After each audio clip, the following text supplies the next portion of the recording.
মৰমৰ ছাত্ৰ-ছাত্ৰীসকল, আশা কৰিছোঁ তোমালোক ভালে আছা আৰু সকলোৱে পঢ়া-শুনা কৰি আছা। আজি মই এটা নতুন পাঠ তোমালোকৰ মাজলৈ লৈ আনিছোঁ। এইটো হৈছে অসমীয়া ব্যাকৰণৰ এটা অতি গুৰুত্বপূৰ্ণ পাঠ, সন্ধি আৰু ইয়াৰ প্ৰকাৰ। এই পাঠটো তোমালোকৰ অৰ্থাৎ নৱম শ্ৰেণী, দশম শ্ৰেণী আৰু লগতে যিসকলে মেট্ৰিক পৰীক্ষা দিব তেওঁলোকৰ কাৰণে যথেষ্ট দৰকাৰী পাঠ হয়। গতিকে তোমালোকে সকলোৱে মন দি চাবা আৰু এখন বহি আৰু এটা পেন তোমালোকে নিজৰ লগত লৈ লোৱা, যাতে যিখিনি বস্তু দৰকাৰী ইয়াত কৈ যোৱা হয় সেইখিনি তোমালোকে নিজৰ বহীত নোট কৰি ল'বা। আৰু এটা কথা কওঁ, যদি তোমালোকে ভিডিঅ'টো ভাল পোৱা তেনেহ'লে লাইক আৰু শ্বেয়াৰ কৰিবা আৰু চেনেলটো ছাবস্ক্ৰাইব কৰি দিবা। গতিকে দেৰি নকৰি আজি আহাচোন আমি আমাৰ পাঠৰ মাজলৈ যাওঁ। ছাত্ৰ-ছাত্ৰীসকল, আজি আমি আমাৰ পাঠ আৰম্ভ কৰাৰ আগতেই এটা উদাহৰণ তোমালোকক দিব বিচাৰিছোঁ। তোমালোকে এই লাইনটো চোৱাচোন, কি লিখা আছে? আমি ভগৱানৰ চৰণত পুষ্প অঞ্জলি দি সেৱা কৰোঁ। আৰু পাছৰ লাইনটোত কি দিয়া আছে? আমি ভগৱানৰ চৰণত পুষ্পাঞ্জলি দি সেৱা কৰোঁ। এতিয়া বাৰু আমি ভগৱানৰ চৰণত পুষ্প অঞ্জলি দি সেৱা কৰোঁ এই বাক্যটোতকৈ আমি ভগৱানৰ ওচৰত পুষ্পাঞ্জলি দি সেৱা কৰোঁ বুলি কোৱা বাক্যটো শুনিবলৈ বেছি ভাল লগা নাইনে? হয়, এই যে আমি পুষ্প অঞ্জলি শব্দটো লগাই পুষ্পাঞ্জলি কৰি দিলোঁ, যাৰ কাৰণে কি হ'ল, আমি আমাৰ ধ্বনিৰ উচ্চাৰণটো মানে আমি কম সময়তে কথাখিনি ক'ব পাৰিলোঁ আৰু লগতে আমি শুনিবলৈও ভাল হ'ল আমাৰ। এইটোৱে হৈছে সন্ধি। এতিয়া আৰু এটা উদাহৰণ তোমালোকে চোৱাচোন। পৰ অধীন জাতিৰ সন্মান নাই আৰু পৰাধীন জাতিৰ সন্মান নাই। এতিয়া পৰ অধীন শব্দটো উচ্চাৰণ কৰাতকৈ পৰাধীন জাতিৰ সন্মান নাই বুলি কওঁতে আমি শুনিবলৈ আমাৰ বেছি শুৱলা হৈছে, হয়নে নহয়? অৰ্থাৎ এই যে আমি পৰ অধীনটো লগাই পৰাধীন কৰিছোঁ, এইটোৱে হৈছে আমাৰ সন্ধিৰ এটা উদাহৰণ। এতিয়া সন্ধি মানেনো কি বা সন্ধিৰ সংজ্ঞানো কি সেই বিষয়ে জানোচোন আহা। ওচৰা ওচৰিকৈ থকা দুটা শব্দৰ প্ৰথমটোৰ শেষ বৰ্ণ আৰু দ্বিতীয়টোৰ প্ৰথম বৰ্ণৰ মিলন ঘটাকে সন্ধি বোলে। এতিয়া যে আমি আগৰ উদাহৰণকেইটা পাইছিলোঁ সেইকেইটা চোৱাচোন, কি দিছোঁ? পুষ্প যোগ অঞ্জলি, পুষ্পাঞ্জলি, হয়নে?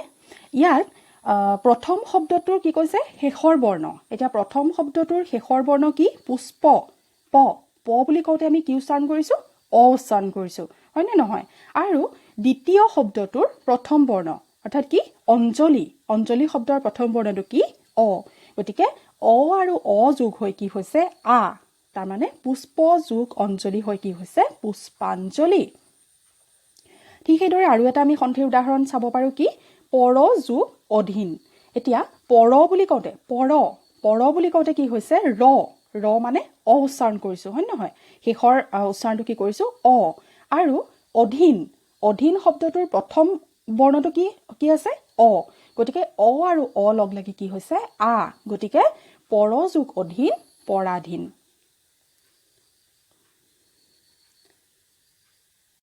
ছাত্ৰ-ছাত্ৰীসকল, এতিয়া আমি সন্ধিৰ বিষয়ে গম পালোঁ, মানে সন্ধিনো কাক বোলে আৰু লগতে তাৰ উদাহৰণটো গম পালোঁ। এতিয়া আমি সন্ধিৰ প্ৰকাৰনো কেইটা সেই বিষয়ে জানোচোন আহা। সন্ধি 3 প্ৰকাৰৰ। সেইকেইটা কি কি?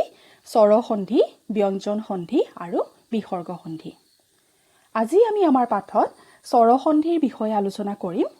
ইয়াৰ পিছৰ পাঠত মই ব্যঞ্জন সন্ধি আৰু বিসৰ্গ সন্ধি মানেনো কি সেইখিনিও আগবঢ়াম আৰু লগতে যিখিনি খুব সঘনাই পৰীক্ষাত আহি থকা সন্ধি ভাঙা আৰু পাতাৰ প্ৰশ্ন, সেই প্ৰশ্নখিনিও মই তোমালোকক দি দিবলৈ চেষ্টা কৰিম। গতিকে পিছৰ ভিডিঅ'কেইটাও চাবা আৰু লগতে এই ভিডিঅ'টো তোমালোকে ভালদৰে চোৱা, যাতে তোমালোকে ভালদৰে বুজিব পাৰা আৰু এই কথাখিনি তোমালোকে নিজৰ বহীত সমানে সমানে লিখি গৈ থাকিবা। এতিয়া আমি জানোচোন আহা স্বৰ সন্ধি কাক বোলে। স্বৰবৰ্ণৰ লগত স্বৰবৰ্ণৰ যি সন্ধি হয় তাক স্বৰ সন্ধি বোলা হয়। অৰ্থাৎ কি? আমি সন্ধি মানে গম পাইছিলোঁ যে প্ৰথম শব্দৰ শেষৰ বৰ্ণ আৰু দ্বিতীয় শব্দৰ প্ৰথম বৰ্ণটো যেতিয়া লগ হ'ব তেতিয়া সেইটোৱে হৈছে সন্ধি। এতিয়া স্বৰ সন্ধি তেতিয়া হ'ব যেতিয়া কি হ'ব? সেই শব্দটোৰ শেষৰ স্বৰবৰ্ণটোৰ লগত দ্বিতীয় শব্দটোৰ প্ৰথম স্বৰবৰ্ণটোৰ মিল হৈ যাব। গম পাইছানে? এতিয়া আমি এটা উদাহৰণলৈ যাওঁ আহাচোন। দেৱ যোগ অসুৰ, দেৱাসুৰ। এতিয়া দেৱ বুলি কওঁতে পিছত কি হৈছে আমি অ উচ্চাৰণ কৰিছোঁ হয়নে আৰু লগতে অসুৰৰ অ আৰু অ লগ হৈ কি হৈছে আ অৰ্থাৎ দেৱাসুৰ তাৰপিছতো চোৱা হিম যোগ আলয় হিমৰ অ আৰু আলয়ৰ আ আৰু আ লগ হৈ কি হৈছে হিমালয় ছাত্ৰ-ছাত্ৰীসকল এতিয়া মই তোমালোকক যিখিনি উদাহৰণৰ সৈতে বুজাই যাওঁতে যিখিনি সন্ধিৰ উদাহৰণ দি যাম সেই কথাখিনি বহুতবাৰ পৰীক্ষাত আহি থকা প্ৰশ্ন মানে সন্ধিয়ে মই তোমালোকৰ কাৰণে বাছি লৈছোঁ গতিকে তোমালোকে সেইকেইটা বহীত ভালদৰে লিখি যাবা আৰু মনত ৰাখিবা এতিয়া স্বৰসন্ধিৰো কিছুমান নিয়ম আছে অৰ্থাৎ কোনটো শব্দৰ লগত কোনটো বৰ্ণৰ লগত কোনটো বৰ্ণ লগ লাগি কি উচ্চাৰণ হয় তাৰ কেইটামান নিয়ম আছে সেইখিনিৰ বিষয়ে জানোচোন আহা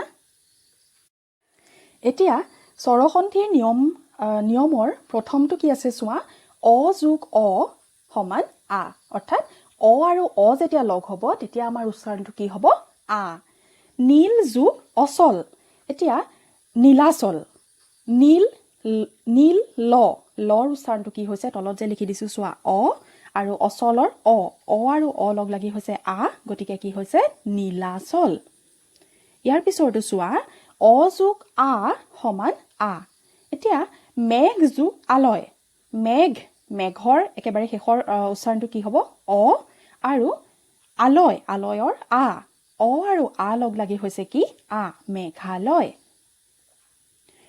তাৰপিছৰটো আছে আ যোগ আ দুটা আ লগ লাগিলে কি হ'ব আ উচ্চাৰণে হ'ব এতিয়া কি কৈছে বিদ্যা যোগ আলয় বিদ্যালয় বিদ্যাৰ আ আৰু আলয়ৰ আ আৰু আ লগ লাগি হৈছে কি বিদ্যালয় তাৰপিছৰটো চোৱা আ যোগ অ আ আশা যোগ অতীত আশাতীত আশাৰ বুলি উচ্চাৰণ কৰোঁতে কি হৈছে আ আৰু অতীতৰ অ আশাতীত তালব্য হত আকাৰ হৈ গৈছে দেখিছানে ইয়াৰ পিছৰটো চোৱা হৰ্ষই যোগ হৰ্ষই কি হ'ব দীৰ্ঘই মুনি যোগ ইন্দ্ৰ কি হৈছে মুনীন্দ্ৰ এতিয়া মুনি দন্ত্যনত হৰ্ষইকাৰ আছে হৰ্ষই যোগ ইন্দ্ৰৰ ই হৰ্ষই আৰু হৰ্ষই যোগ হৈ কি হৈছে দন্ত্যনত দীৰ্ঘইকাৰ হৈ গৈছে দেখিছানে মুনীন্দ্ৰ অৰ্থাৎ দীৰ্ঘই হৈছে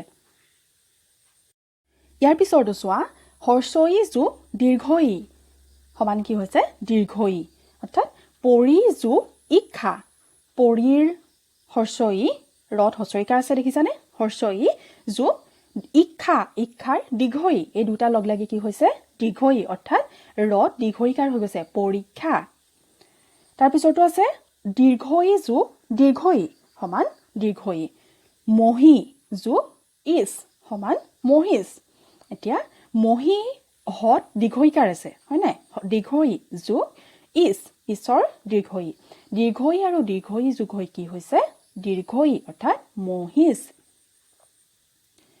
তাৰপিছৰটো চোৱা দীৰ্ঘই যোগ হৰ্ষই সমান দীৰ্ঘই শশী যোগ ইন্দ্ৰ সমান শচীন্দ্ৰ ইয়াত যিটো শশী শব্দটোৰ শেষৰ উচ্চাৰণটো কি দীৰ্ঘইকাৰ আছে অৰ্থাৎ দীৰ্ঘই হয়নে যোগ ইন্দ্ৰৰ হৰ্ষই দীৰ্ঘই যোগ হৰ্ষই যোগ হৈ হৈছে দীৰ্ঘই সেইকাৰণে কি হ'ল শশীৰ প্ৰথম স্বৰ দীৰ্ঘইকাৰে হৈ থাকিলে শচীন্দ্ৰ ইয়াৰ পিছত অ যোগ হৰ্ষই সমান কি হ'ল আৰু হৰ্ষই যদি লগ হয় তেতিয়াহ'লে কি হ'ব আমাৰ পৰীক্ষাত খুব সঘনে এনেকুৱাবিলাক আহি থাকে যে নৰ যোগ ইন্দ্ৰ নৰেন্দ্ৰ এতিয়া নৰ বুলি কওঁতে আমি উচ্চাৰণ কৰিছোঁ যোগ ইন্দ্ৰৰ ই আৰু হৰ্ষই যোগ হৈ কি হৈছে গতিকে ৰত একাৰ হৈ গ'ল নৰেন্দ্ৰ তাৰপিছত আছে অ যোগ দীৰ্ঘই সমান কি হ'ব গণ যোগ ইছ সমান কি হ'ব গণেশ অৰ্থাৎ গণ অ যোগ ইছ ঈশ্বৰ দীৰ্ঘই আৰু দীৰ্ঘই হৈ কি হৈছে মূৰ্ধন্য নত একাৰ হৈ গৈছে গণেশ হৈ গৈছে ইয়াৰ পিছৰটো চোৱা আ যোগ হৰ্ষই কি হৈছে অৰ্থাৎ যথা যোগ ইষ্ট সমান কি হৈছে যথেষ্ট এতিয়া যথা বুলি কওঁতে দন্ত্য থত আকাৰ অৰ্থাৎ আ যোগ ইষ্ট হৰ্ষই সমান কি হ'ব এ অৰ্থাৎ দন্তীয় থত একাৰ হৈ গৈছে যথেষ্ট ইয়াৰ পিছত আছে আ যোগ দীৰ্ঘ ই সমান এ মহা যোগ ইজ সমান মৰহেজ ইয়াত কি হৈছে মহাৰ আ যোগ দীৰ্ঘ ই আ আৰু দীৰ্ঘ ই লগ লাগি হৈছে এ গতিকে মৰহেজ অ যোগ উ হৰ্ষ উ সমান কি হ'ব উ এতিয়া হিত যোগ উপদেশ সমান কি হৈছে হিতোপদেশ এতিয়া হিতৰ কি আছে পিছৰ উচ্চাৰণটো আছে অ যোগ উপদেশৰ হৰ্ষ উ এতিয়া অ আৰু উ লগ লাগি কি হৈছে হৰ্ষ উ লগ লাগি কি হৈছে উ হৈছে অৰ্থাৎ দন্ত্যতত উকাৰ হৈ গ'ল হিতোপদেশ দেখিছানে ইয়াৰ পিছৰটো চোৱা আ যোগ হৰ্ষ উ সমান উ এতিয়া যথা যোগ উচিত যথাৰ আ যোগ উচিতৰ হৰ্ষ উ এই দুটা লগ লাগি হৈছে উ তাৰ মানে দন্তীয় থত উকাৰ হৈ গৈছে যথোচিত ইয়াৰ পিছৰটো আছে অ বা আ এই দুটাৰ লগত যদি ৰি যোগ হয় তেতিয়াহ'লে কি হ'ব পিছত যিটো শব্দ গঠন হ'ব তাৰ ওপৰত ৰেফ আহিব অৰ্থাৎ আমি এটা উদাহৰণ চাই লওঁ যে দেৱ যোগ ঋষি দেৱৰ সি এতিয়া দেৱ বুলি কওঁতে কি হৈছে অ উচ্চাৰণটো হৈছে যোগ ঋষি বুলি কওঁতে ৰি উচ্চাৰণটো হৈছে গতিকে অ যোগ ৰি যদি আমি যোগ কৰোঁ কি হ'ব ওপৰত ৰেফ আহিছে দেৱৰ সি ইয়াৰ পিছত চোৱা মহা যোগ ঋষি মহৰ্ষি এতিয়া মহা বুলি কওঁতে আমি উচ্চাৰণ কৰিছোঁ কি আ আৰু ঋষি বুলি কওঁতে উচ্চাৰণ কৰিছোঁ ৰি এতিয়া আ আৰু ৰি যোগ হৈ হৈছে ৰেফ মহৰ্ষি ছাত্ৰ ছাত্ৰীসকল ইয়াৰ পিছত আৰু এটা উদাহৰণ চোৱাচোন এইটো খুব পৰীক্ষাত আহি থাকে